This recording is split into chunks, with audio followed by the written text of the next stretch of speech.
Հարգելի պարոն քաղաքապետ, տեղեկացնեմ, որ Երևան քաղաքում շինհրապարակներում տեղադրված օդի մոնիտորինգի 188 սարքերից ստացված տվյալներով 2026 թվականի փետրվար ամսվա միջինացված տվյալներով PM2.5-ի արժեքը կազմել է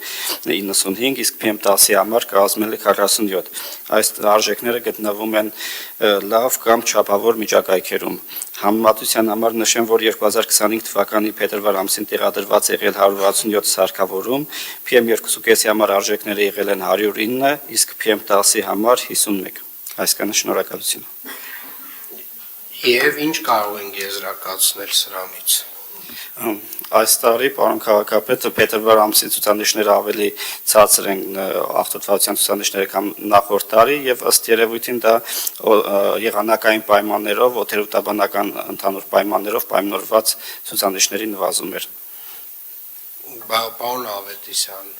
փետրվար ամսին կարող է բոլոր ավտոմեքենաները կանգնեցին եւ Երևանը դարձավ մի մեծ անտառ, որ տենց բարելավվեց մեր օդի որակը։ Սա ցույց է տալիս շինարարությունը կանգնեց, մենք էլ չենք շնչում։ Այս ամենը փաստում է եւս մեկ անգամ, որ մարտածին աղտոտման աղբյուրները շատ փոքր դեր ունեն ընդհանուր գլոբալ պատճառների մեջ։ Սիրելի երևանցիներ, Երևան քաղաքում օդի որակը, ինչպես նաև ամբողջ Արարատյան գոգավորությունում օդի որակը նոյեմբերից մարտ ամիսների ընթացքում մեծամասամբ պայմանավորված է մեր մթնոլորտային շերտի, մթնոլորտային առաստաղի բարձրությամբ, այսինքն սա ուղղակիորեն բնակլիմայական երևույթ է, որը որ հենց այդ շրջանում մեր մթնոլորտային շերտը իջնում է 1200 մետրից մինչև 80-100 մետր եւ փաստացի բոլոր աղտոտումները, որոնք որ առկա են եղել այդ 1200 մետրի վրա, խտացնում են 80 եւ 100 մետրի վրա եւ սա տեղի ունենում ոչ միայն Երևանում, սա տեղի ունենում ամբողջ Արարատյան դաշտավայրում, Վեդիում, Արտաշատում, Թուրքիայի տարածքներում եւ պայմանավորված է մեր աշխարհագրական դիրքով եւ բնակլիմայական պայմաններով։ Երևանի քաղաքապետարանը իր հերթին այնուամենայնիվ ձեռքերը ծալած չի նստում եւ տալիս է տվյալներ, բաց տվյալներ Երևան քաղաքում օդի որակի վերաբերյալ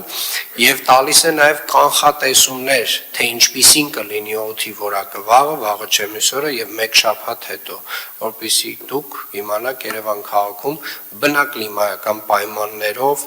պայմանավորված օդի պոտենցիալ վատ թարացումների մասին, իսկ արդեն այս սեզոններին, երբ որ օրերը մի փոքր ավելի տաքանում են, այդ երևույթները վերանում են, մեր մթնոլորտային շերտը բարձրանում է 1200-ից մինչև 2000 մետր բարձրության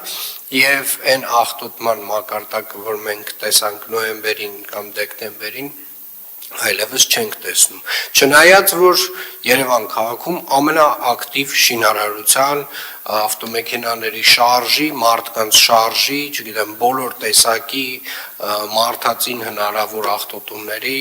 ավելի ակտիվ սեզոն է։ Եվ սա եւս մեկ անգամ գալիս է ասելու, որ սիրելի երևանցիներ, խնդրում եմ ուղղակի փորձեք լսել այն փաստահեն տվյալները, որոնք որ ներկայացնում ենք մենք, որոնք որ ներկայացնում են տարբեր գիտական ինստիտուտներ։ Շնորհակալ եմ այսքանը։